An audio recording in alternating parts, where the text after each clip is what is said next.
بسم الله الرحمن الرحيم. السلام عليكم ورحمة الله تعالى وبركاته. وولالكين أوجي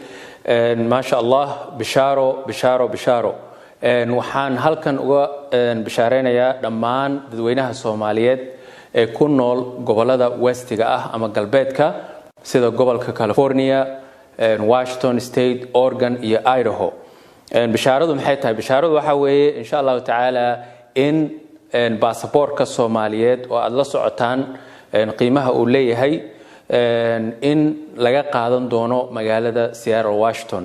مهد وحا إسكاله إلهي سبحانه وتعالى هو شافو ذي وحان كلو مهد قارة وعلينينا سفارة دينا الصوماليات ورنتي أرنتا إن مدأة كشقينيسي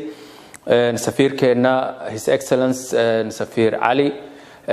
شريف oo arinta ma aragtay booqashadiisi halkan uu ku yimid magaalada Siyaal ka dhabeeyay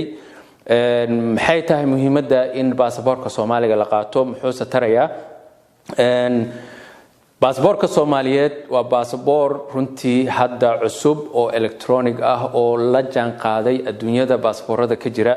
marka qofka muwaadinka Soomaaliyeed uu qaadan karaa haduu haysto jinsiyadda Mareykanka ama jinsiyad kale haduu haysto wuxuu waliba aad u anfacayaa dadka haysta green cardka ama deganaanshaha wadankan ku leh baasaboorkooda Soomaaliyeed ay qaadan karaan 5 sano ayuu ku dhacayaa waagi hore sida la socotaan maadaama annaga gobolada Westiga aan ka fognahay Mareykanka dadku waxay u duuli jireen Washington DC halkaas oo diyaarad inay goostaan ticket goostaan inay ma aragtay hotel degan si ay baasaboorka u soo qaataan laakiin alxamdulillah rabbil alamin waxay tani ku tusaysaa dawladnimadii oo soo fiday dawladnimada la sheegana waa in dadka loo geeyo howlaha iyo serviceska ay u baahan yihiin safaaraddeena waa uga mahad celinaynaa arinta ayada ah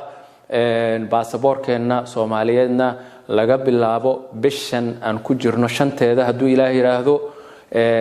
January baasaboorka Soomaaliyeed qofkii doonaya insha Allah taala wuxuu la soo xiriiri doonaa xafiiskayga Simple Immigration Solutions oo hadda si kumeel gaar ah wakiil uga ah safaaradda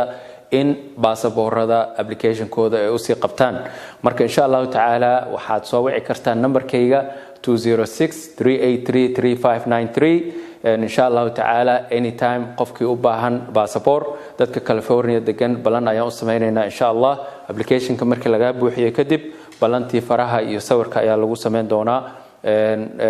وبشار آد نوجسو كردي إن شاء الله تعالى باسبور كنا نمردو أديكو هل كان جوجا آيات بحنيسا هل كان أيام كقاعدة دونتا إن شاء الله تعالى وما سنتين السلام عليكم ورحمة الله تعالى وبركاته وحي information شاشة كفيرية إن شاء الله تعالى